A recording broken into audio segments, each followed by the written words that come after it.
Salam sejahtera untuk kita semua. Pada kesempatan ini, kami dari kelompok 13 akan mempresentasikan hasil analisis kami dengan judul Penerapan Sistem Informasi Akuntansi, Penjualan dan Pembelian pada PT Semar Sakti Abadi. Di mana presentasi ini merupakan tugas dari mata kuliah Sistem Informasi Akuntansi. Kita tak tahu siapa. Kalau tak tahu, maka tak kenal. Kalau tak kenal, maka tak cinta. Perkenalkan, kami dari kelompok 13 dengan saya Olivianda Purba dengan NIM 63231181. Perkenalkan, nama saya Miranda dengan NIM 63231117.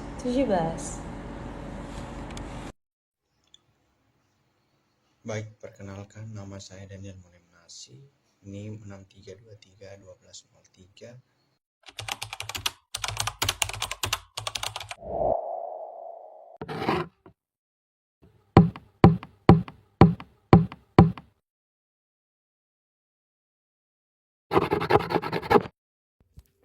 Lanjut saja, kita akan langsung membahas latar belakang penelitian kami ini. Latar belakang penelitian ini awalnya itu dari permasalahan di PT Semar Sakti Abadi, di mana proses penjualan dan pembelian masih dilakukan secara manual. Banyak dokumen yang tersebar melalui WhatsApp dan email yang tidak tersimpan dalam satu tempat khusus. Selain itu, belum ada integrasi antar divisi, sehingga sering terjadi keterlambatan laporan dan risiko human error dalam menginput data. Oleh karena itu, perlu dilakukannya analisis terhadap sistem informasi akuntansi yang sedang berjalan di PT Semar Sakti Abadi ini.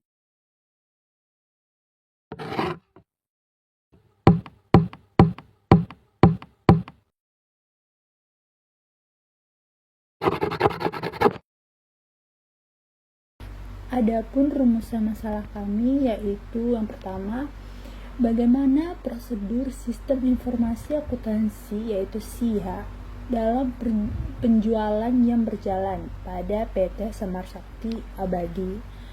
Yang kedua, bagaimana prosedur sistem informasi akuntansi atau SIA bagian pembelian yang berjalan pada PT Semar Sakti Abadi. Lalu yang ketiga, apa saja yang menjadi kelemahan dan kendala utama yang terdapat pada sistem akuntansi penjualan dan pembelian yang saat ini berjalan. Lalu yang keempat, bagaimana perancangan usulan sistem komputerisasi sederhana berbasis mikroskop Excel atau komputerisasi yang lebih efektif dan efisien yang dapat diterapkan dalam PT Semar Sakti Abadi ini.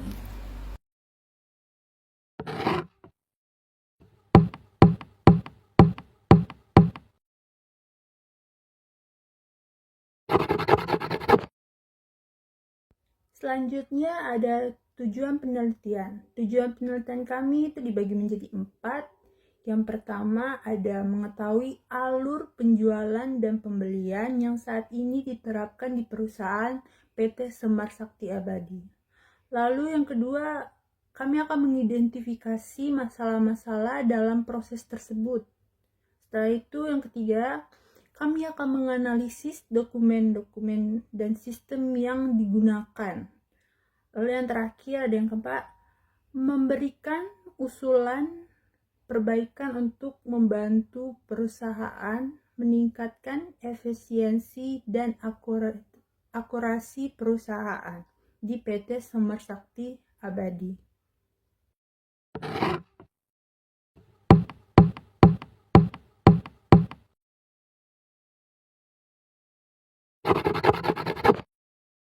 Lalu ada metode penelitian. di mana metode penelitian yang kami gunakan ini meliputi observasi terhadap proses bisnis yang berjalan. Lalu kami juga melakukan studi dokumen seperti invoice penjualan dan invoice pembelian. Lalu kami juga mewawancarai langsung karyawan serta analisis sistem informasi yang berjalan kami lakukan. Di mana metode ini membantu kami memahami secara langsung permasalahan dalam aktivitas penjualan dan pembelian di PT Samar Sakti Abadi.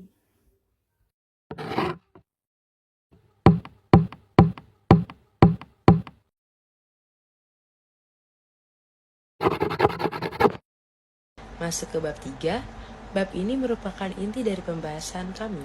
Di sini kami menjelaskan secara rinci bagaimana pusat data perusahaan bekerja, apa saja aktor yang terlibat, bagaimana alur dokumen berjalan, serta bagaimana perusahaan mengelola proses bisnis penjualan dan pembelian. Selain itu, bab 3 juga mencakup analisis mendalam terkait proses bisnis, penjualan dan pembelian. Ada use case diagram serta deskripsi aktornya, activity diagram untuk menggambarkan alur aktivitas, kelemahan sistem berjalan, hingga rekomendasi perbaikan.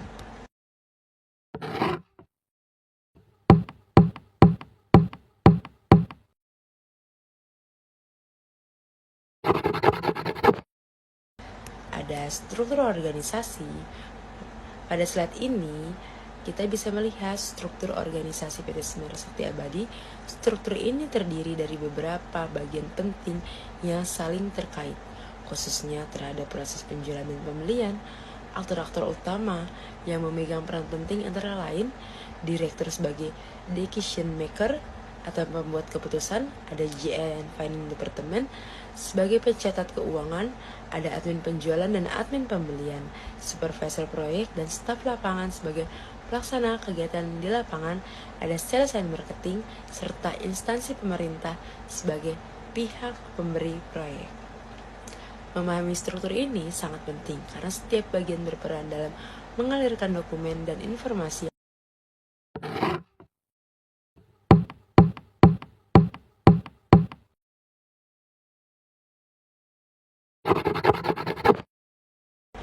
Selanjutnya ada proses penjualan berjalan. Proses penjualan dimulai ketika perusahaan menerima SPL atau permintaan pekerjaan dari instansi pemerintah. Setelah menerima SPL, pertama admin penjualan menyusun penawaran harga berdasarkan kebutuhan pekerjaan. Lalu jika penawaran disetujui, tim proyek memulai melaksanakan pekerjaan tersebut. Setelah pekerjaan selesai, tim proyek membuat laporan penyelesaian pekerjaan. Laporan tersebut diperiksa dan diverifikasi oleh admin ataupun supervisor. Admin penjualan kemudian menyiapkan invoice sebagai dokumen penagihan kepada instansi. Seluruh alur tersebut digambarkan dalam activity diagram pada slide sehingga menunjukkan bagaimana dokumen berpindah dari satu aktor ke aktor lainnya. Pada tahap ini terlihat jelas bahwa alur berjalan masih sangat manual dan sangat bergantung pada komunikasi.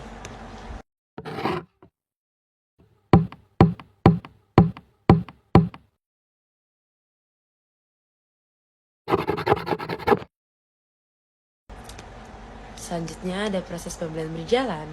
Perbedaan dengan penjualan, proses pembelian berawal dari kebutuhan material dan alat proyek.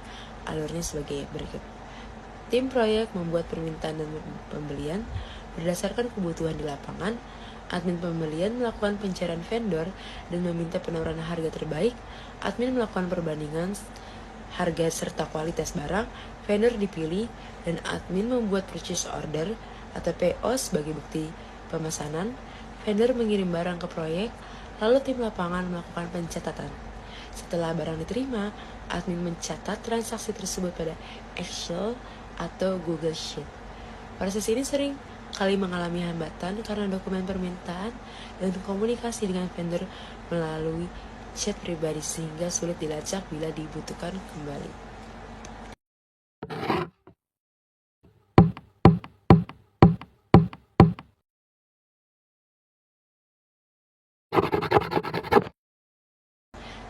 Selanjutnya ada use case diagram. Use case diagram pada saat ini memperlihatkan aktor-aktor berinteraksi dengan sistem meskipun sistemnya masih manual. Di dalam diagram ini kami memetakan peran pimpinan, admin, vendor, serta instansi. Use case memperlihatkan aktivitas apa saja yang dilakukan seperti pembuatan PO, pembuatan invoice, verifikasi pekerjaan, approval pembelian, serta sebagainya. Dari diagram ini terlihat bahwa banyak aktivitas yang tidak terhubung satu sama lain sehingga integrasi data tidak terbentuk.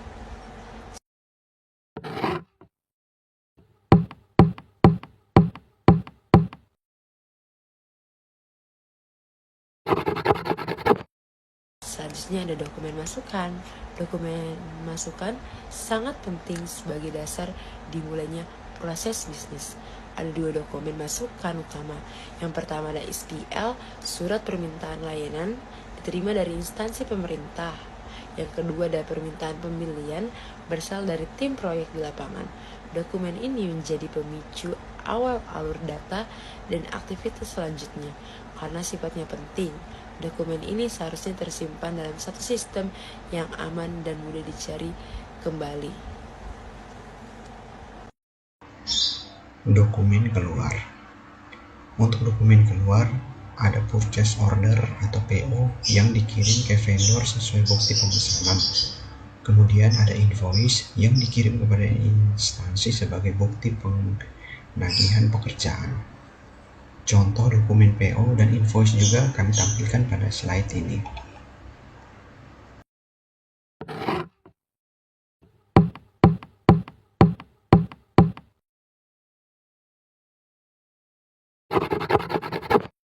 Berikutnya, spesifikasi sistem komputer. Perusahaan saat ini menggunakan perangkat lunak seperti Excel dan Google Sheets untuk pencatatan, Word untuk dokumen penawaran, email untuk komunikasi formal, WhatsApp untuk komunikasi cepat, dan PDF untuk membaca dokumen. Perangkat keras yang digunakan meliputi laptop atau PC admin, printer, smartphone, serta jaringan Wi-Fi. Sistem ini masih sederhana dan tidak terintegrasi.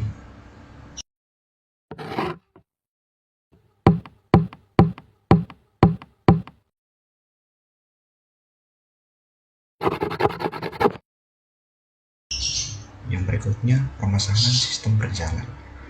Berdasarkan analisis kami, permasalahan utama yang ditemukan adalah tidak adanya integrasi antara penjualan dan pembelian. Pencatatan masih manual, dokumen tercecer di WhatsApp dan yang lain. Tidak ada monitoring proyek, data vendor tidak terpusat. Approval masih manual dan pembuatan laptop memakan waktu cukup lama.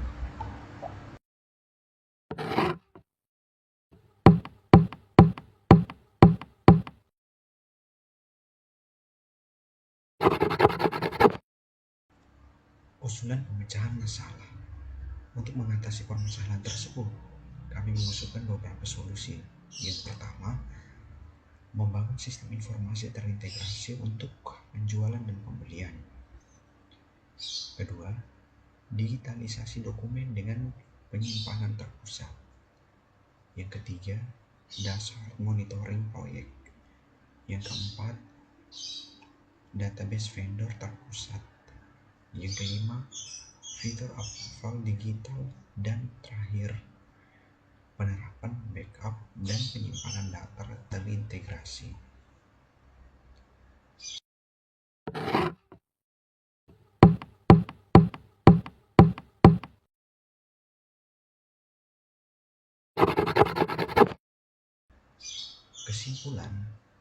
Kesimpulannya, sistem informasi yang berjalan di PT Smart Sakti Abadi masih sangat manual dan belum terintegrasi. Kondisi ini menimbulkan risiko data hilang, keterlambatan proses, serta kesalahan pencatatan. Perlu adanya sistem informasi akuntansi yang lebih modern untuk membantu perusahaan bekerja lebih efisien. Demikian presentasi kami. Terima kasih atas perhatiannya.